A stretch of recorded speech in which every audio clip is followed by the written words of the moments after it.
Sud Radio, l'invité politique,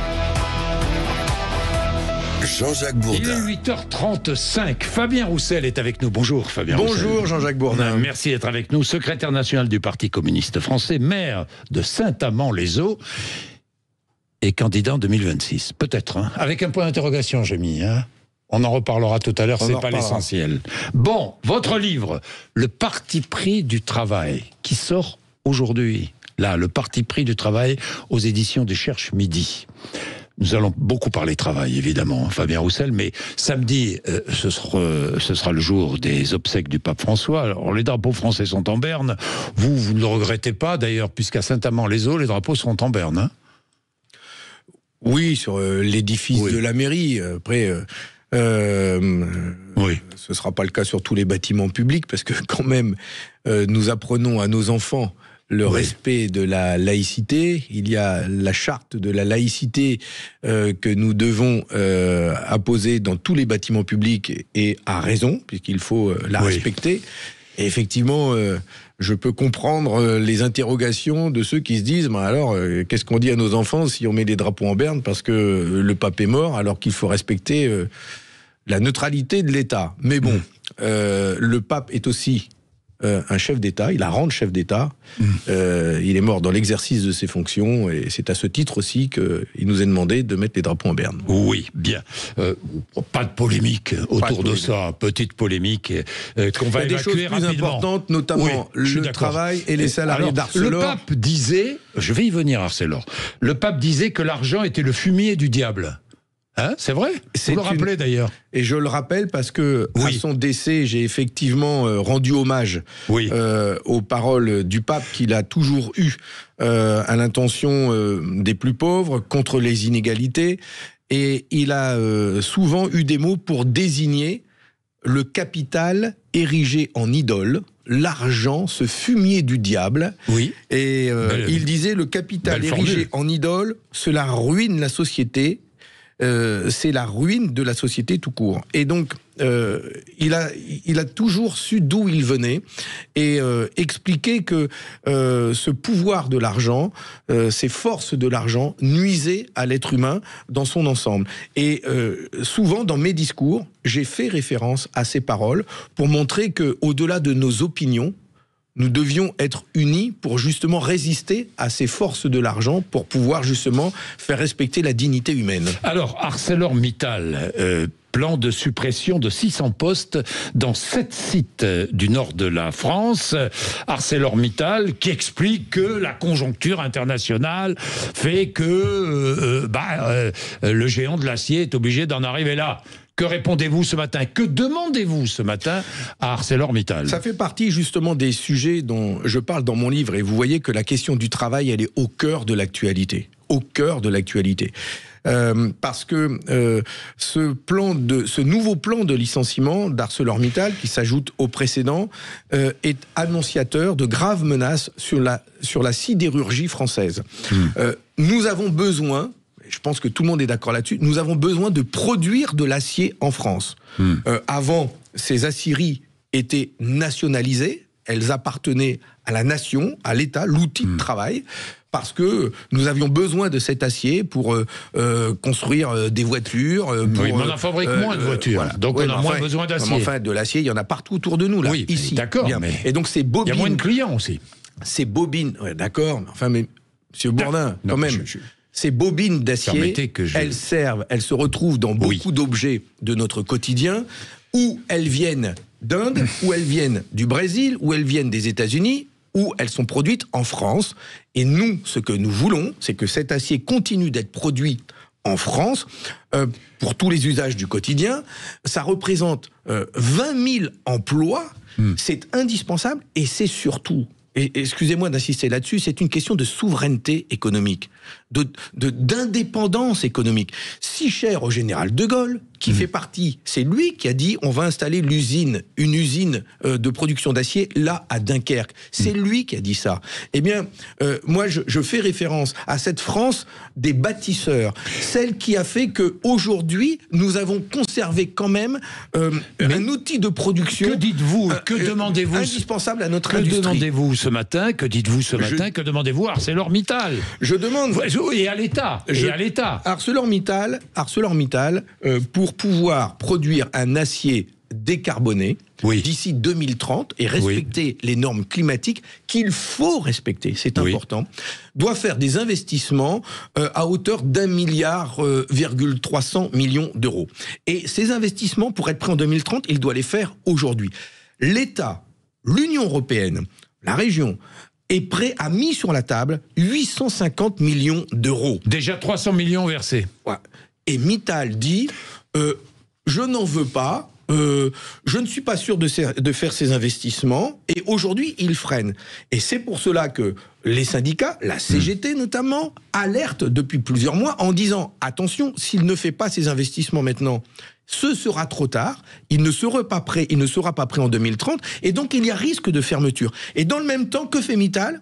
Il investit aux États-Unis et il investit au Brésil. Et déjà aujourd'hui, je vous l'annonce à vos auditeurs, parce que j'y suis allé sur place, sur le site de Dunkerque, il y a déjà des brames d'acier qui viennent du Brésil. Il importe déjà lui-même de l'acier du Brésil pour les faire tourner, pour les transformer. Que doit faire l'État? Agir immédiatement. Que demandez-vous à l'État? L'État doit convoquer le PDG Mittal immédiatement et le mettre devant ses buts. Ou il fait ses investissements et il va recevoir de l'argent public pour ça. Ou il ne les fait pas, et à ce moment-là, nous devons agir.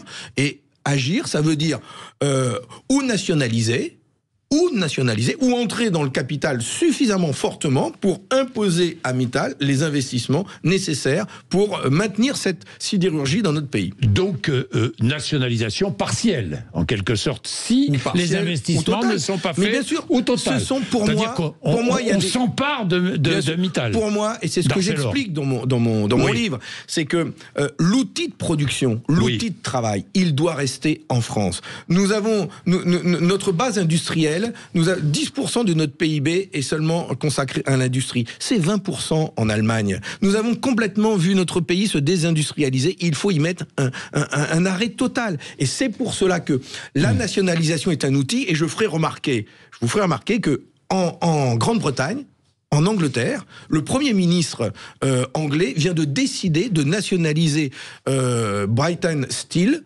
c'est-à-dire qui était une entreprise privée. Eh bien, ils ont décidé de le nationaliser parce qu'ils ne veulent pas voir partir leur sidérurgie à l'étranger. Eh bien, la France doit être capable de prendre de telles mesures pour préserver son outil industriel. Alors, les patrons d'ArcelorMittal et Stellantis sont des sangsues pour notre économie. Vous disiez cela hier matin, dans votre livre, et puis hier matin sur France Inter. Sur Bernard Arnault, vous dites qu'il est vendu aux Américains.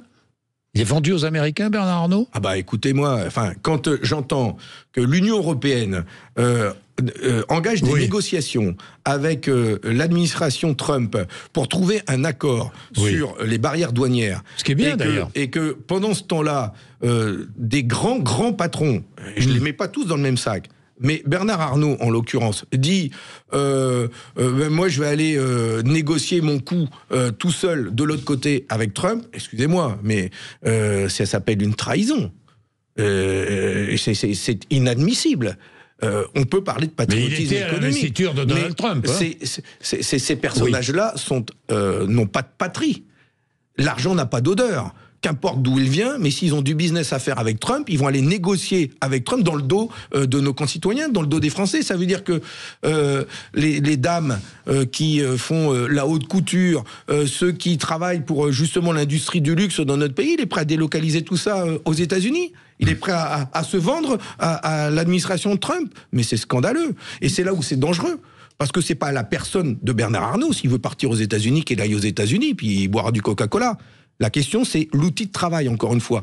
L'outil de travail, les emplois, et ces emplois doivent rester en France, et l'outil de travail, les savoir-faire, les compétences, les femmes et les hommes qui font toute la richesse de Trump et de Bernard Arnault, ces hommes et ces femmes, ils doivent rester en France et l'outil de travail aussi. Le travail, justement, devra être au cœur du programme de la gauche en 2027, c'est ce que vous écrivez. Il faut travailler tous, dites-vous, et non plus.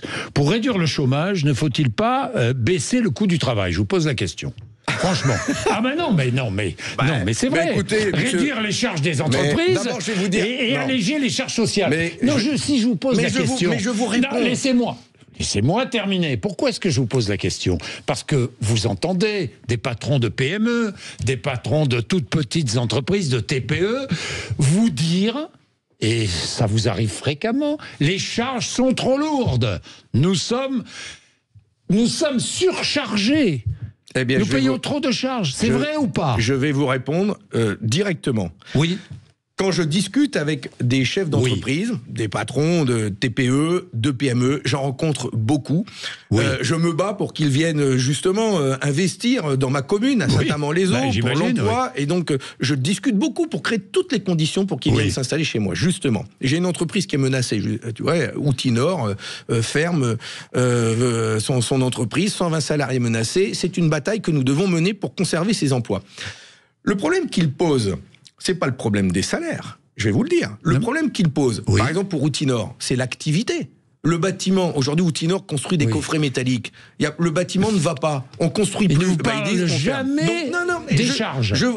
Trop de charges. Laissez-moi juste finir. Alors, allez-y. Le problème qu'il pose, c'est l'activité. Il faut qu'il y ait du boulot. Les gars, ils disent, il n'y a plus de boulot, donc on dégraisse. 2, le coût de l'énergie. 120% de hausse d'électricité en l'espace de 10 ans. Ça pèse énormément. Ça, c'est une charge qui pèse. Les assurances, elles ont explosé. Le coût des matières premières quand on importe de l'extérieur.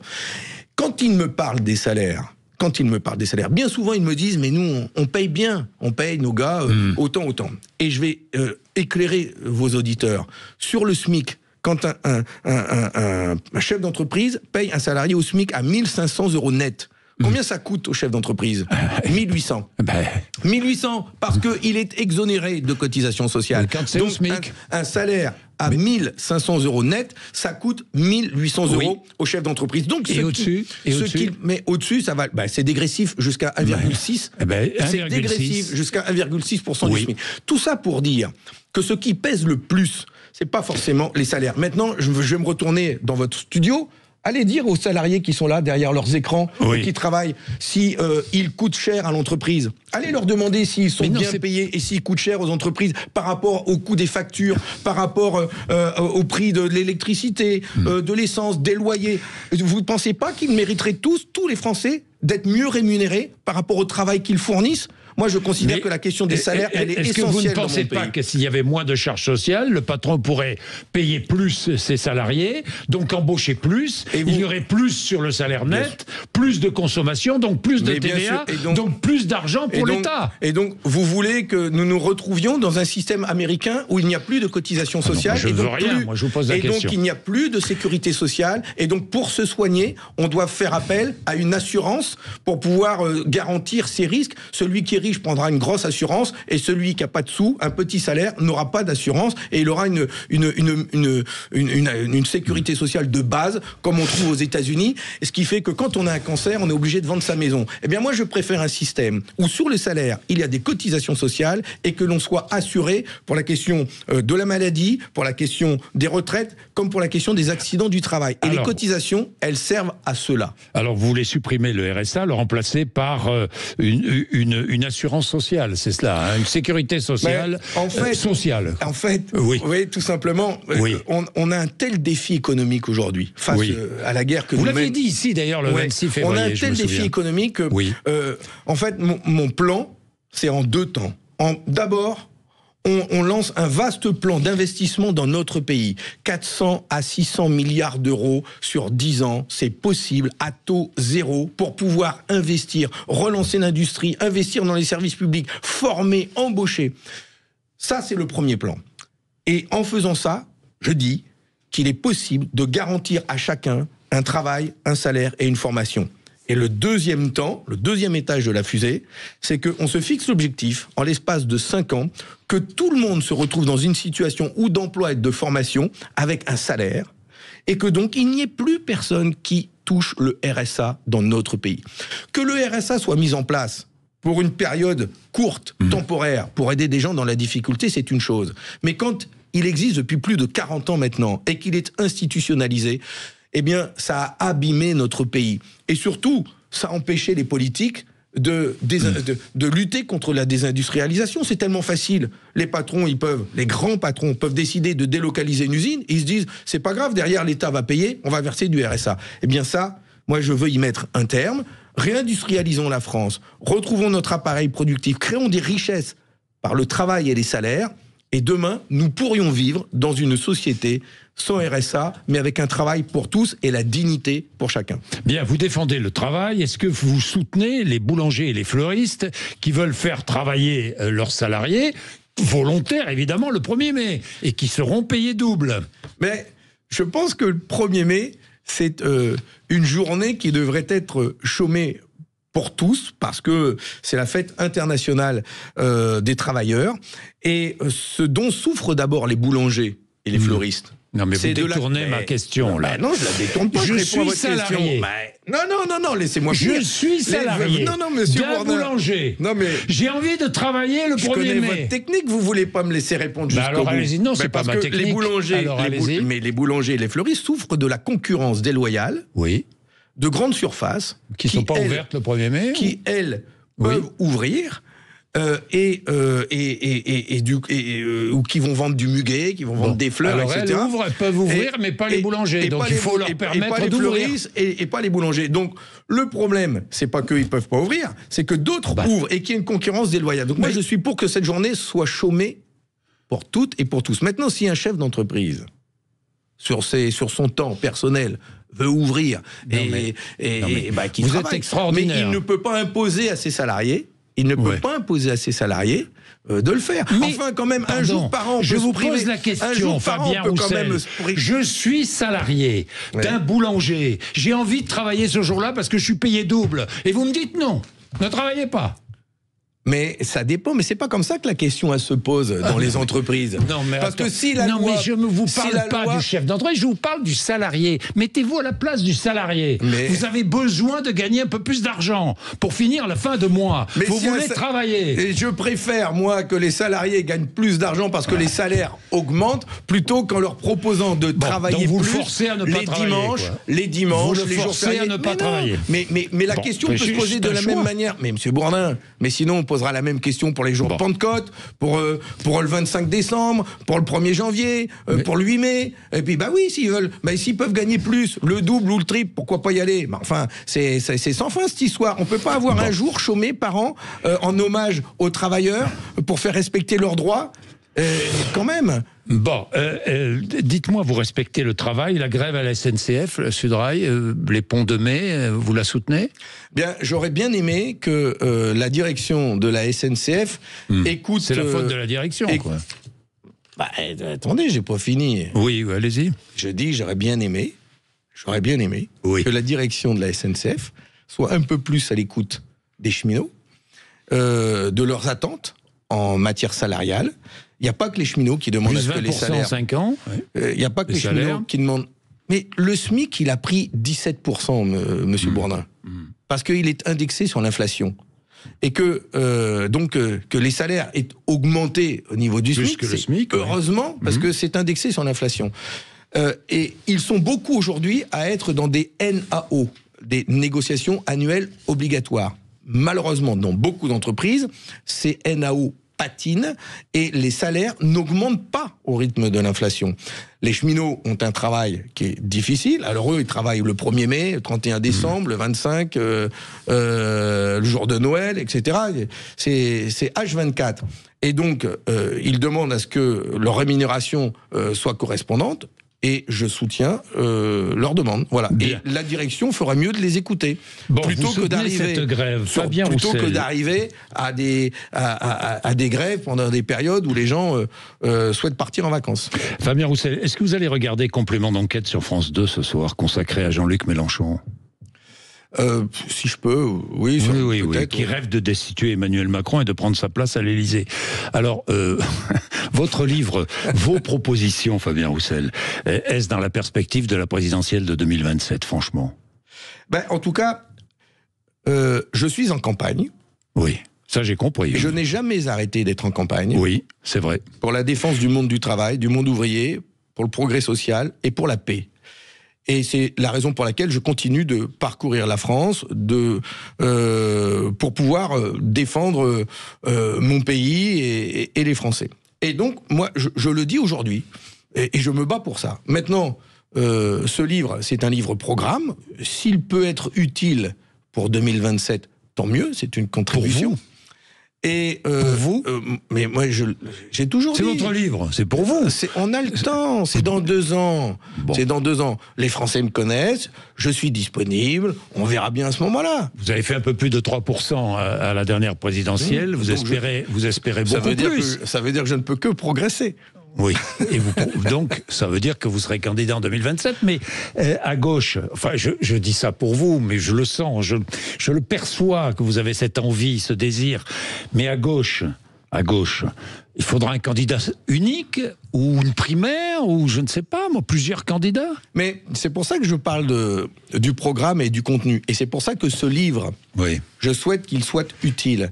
Je souhaite que le travail, l'emploi, l'industrie, l'énergie, l'électricité, c'est un sujet tellement important. La paix, je souhaite que ces sujets-là soient au cœur du programme de 2027, tellement ils sont importants pour nos concitoyens. La question sociale, la question du travail. Et donc, j'ai fait ce livre aussi pour cela, et c'est uniquement cette question qui guidera notre choix pour les élections présidentielles de 2027. Pas de paix en Ukraine, est-ce que Zelensky est responsable, comme le dit Donald Trump ? Non, il faut quand même pas retourner les choses. Si. Il y a un agresseur et un agressé. Non, mais oui, c'est ce que dit Trump. Oui, mais donc je réponds non. Vous répondez non. Oui, il y a un agresseur, il y a un agressé. Trump dit, si l'Ukraine reconnaissait la Crimée, peut-être que la Crimée russe, peut-être qu'il y aurait une solution de paix. Vous reconnaissez la Crimée russe ? Est-ce que la Crimée est russe ? Le droit international ne reconnaît pas l'annexion de la Crimée à la Russie. Ça veut dire que la Crimée doit faire partie des discussions et des négociations pour aboutir à un accord de paix. Et si tel était le cas, ce serait déjà une avancée, parce que pour la Russie, la Crimée est russe, et eux, ils ne veulent pas en démordre.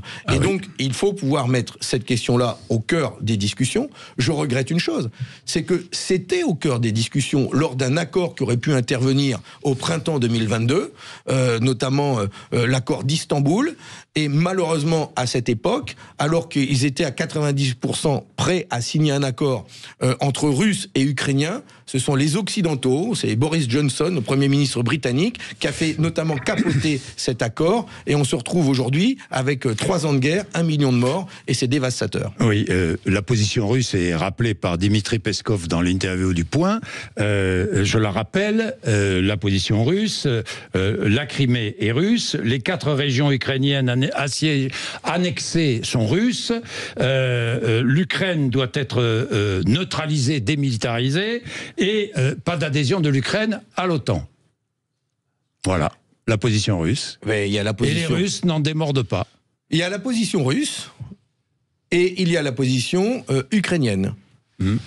Pour mettre fin à une guerre, les 2 parties doivent discuter, d'ailleurs elles n'ont jamais cessé de discuter, pour trouver un accord de paix. Et je souhaite que la France prenne son bâton de pèlerin, à l'occasion de la mort du pape, vous voyez, c'est un signe, et que la France pousse à ce qu'il y ait des négociations, et que la France, elle aussi, soit en dialogue avec le président russe pour trouver un accord. Mais qui ne veut pas de l'Europe et de la France dans les discussions. Je regrette que oui, mais la France a fait un bras d'honneur à Poutine et refusé de discuter. Eh bien, la France a raté le coche, vraiment, vraiment, en 2022, quand 3 mois après le début de la guerre, il eût été possible d'avoir un accord de paix à un moment donné où la Russie n'était pas justement au fait de sa puissance militaire. Ils étaient en recul justement sur son offensive. C'est à ce moment-là qu'il aurait fallu signer, mais ils ont voulu faire la guerre à Poutine, et aujourd'hui Poutine est en position de force. C'est extrêmement regrettable. C'est beaucoup plus difficile aujourd'hui de négocier qu'il y a 3 ans. Les Européens exigent la guerre, c'est ce que dit le Kremlin. Vous êtes d'accord avec cela? Il y a une partie des Européens, qui veulent faire et une partie des dirigeants français. Qui veulent faire la guerre. Et y compris à gauche, qui veulent aller jusqu'à Moscou, qui veulent faire la guerre à Poutine. Et c'est pour ça que la question de la paix doit être mise sur la table et que ce soit clairement dit, il faut stopper cette guerre, trouver un accord politique, diplomatique et ne pas aller plus loin. Pas de troisième guerre mondiale. Pas de troisième guerre mondiale. Bien, merci Fabien Roussel. Il est presque 9h, il est 9h. Merci, on est un peu en retard, on s'excuse auprès de Christine Bouillot. Oui, on a passé un bon moment. Ah bon, d'accord, bah très bien alors. Excusez-moi. Le journal et Christine Bouillot juste après. Allez, vous êtes sur Sud Radio, merci.